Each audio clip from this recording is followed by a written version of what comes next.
Halo semuanya, perkenalkan nama lengkap saya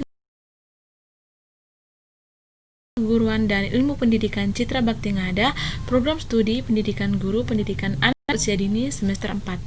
Nah, di sini saya akan menjelaskan beberapa hal, di antaranya yang pertama tentang pentingnya musik untuk anak usia dini. Kemudian yang kedua, elemen-elemen dasar dalam musik. Dan yang ketiga ada metode-metode pembelajaran musik dalam pendidikan anak usia dini. Yang pertama, pentingnya musik untuk anak usia dini. Belajar musik bagi anak usia dini sangat penting untuk proses pendidikan dan pembelajarannya. Mengapa penting? Karena melalui musik, anak akan menemukan cara belajar yang menyenangkan. Musik dapat meningkatkan kreativitas dan daya imajinasi anak. Melalui bernyanyi, anak dapat meningkatkan kemampuan dan minatnya terhadap bahasa dan budaya bangsa lain. Melalui musik juga, guru dapat memperkenalkan dan merangsang keterkaitannya pada materi bidang ilmu yang lainnya seperti berhitung, sosial, sains, dan sebagainya. Musik juga dapat meningkatkan rasa percaya diri dan membantu anak belajar hal lain seperti bahasa, budaya, dan sebagainya. Musik mampu mengembangkan kecerdasan emosional anak, membantu perkembangan otak anak, dapat merangsang daya ingat anak. Dan belajar musik dapat membantu anak untuk lebih peka lagi terhadap nada dan meningkatkan keterampilan yang diperlukan dalam dunia interaksi sosial. Nah, yang kedua, elemen-elemen dasar dalam musik. Yang pertama ada ritme atau irama. Ritme atau irama merupakan ketukan yang bergerak secara teratur seperti bunyi jarum jam dan detak jantung. Dalam mengenal ritme pada musik dapat melalui dengan mendengar lagu tanpa sadar, hentakan kaki, kemudian goyang-goyang kepala saat dengar lagu, dan dirijen pukul meja ketika latihan nyanyi. Anak usia dini mengenal ritme melalui rasa, kemudian melalui pendengaran, dan juga dapat melalui gerakan. Elemen yang kedua yaitu melodi. Melodi merupakan rangkaian nada-nada yang punya ritme yang teratur yang mempunyai ragam tinggi rendah. Elemen yang ketiga adalah harmoni. Harmoni di sini dapat diartikan dengan keselarasan dalam bunyi.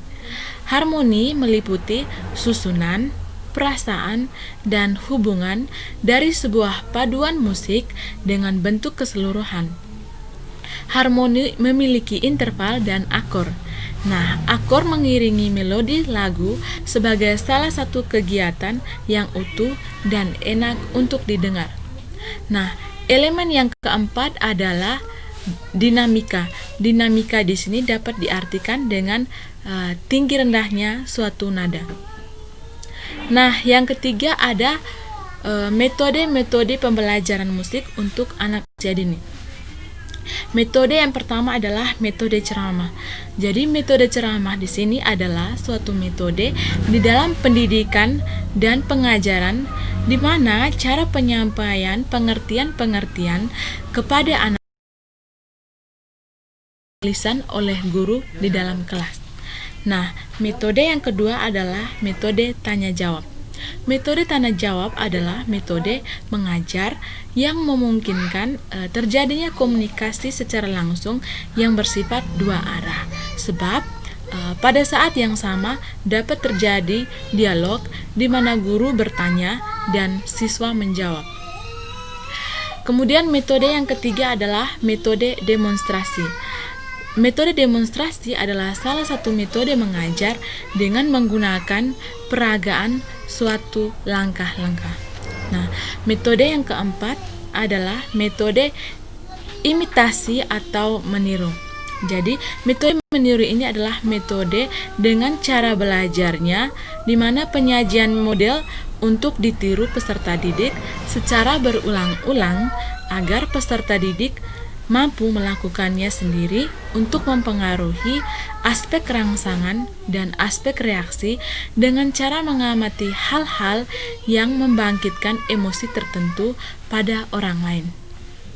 Nah, kemudian ada metode-metode pembelajaran musik menurut para ahli. Nah, yang pertama adalah metode Dalcroze. Metode Dalcroze ini terdapat 3 konsep dasar yang digunakan, yaitu pemakaian solfege, improvisasi, dan euritmika. Jadi, euritmika mengajarkan konsep ritme, struktur, dan ekspresi musik menggunakan gerakan dan merupakan konsep terkenal dari Dalcroze. Dalam euritmik, peserta didik dapat mengembangkan kemampuan mereka dengan menyeimbangkan ide-ide yang ada dalam pikirannya dengan gerak tubuh secara cepat dan tepat.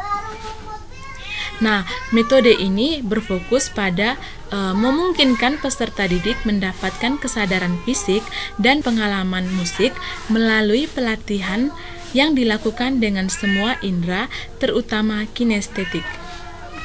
Nah, metode yang kedua adalah metode Kodaly. Jadi metode ini menekankan kepada manfaat instruksi fisik dan respon terhadap musik. Tujuan utama dari metode Kodaly ini adalah untuk menciptakan kecintaan terhadap musik dalam diri peserta didik. Nah, kemudian metode yang ketiga adalah metode Schuller. Jadi, pendekatan ini dimulai dengan kemampuan dalam diri peserta didik untuk bermain dengan bentuk-bentuk musik yang belum sempurna menggunakan ritme dan melodi dasar. Dalam pembelajaran musik di sekolah, metode ini bisa digunakan dalam materi membuat karya musik dengan cara peserta didik membuat simbol-simbol musik sendiri yang bisa mereka pahami dan mereka aplikasikan dalam permainan musik. Nah, selanjutnya metode yang keempat adalah metode Suzuki.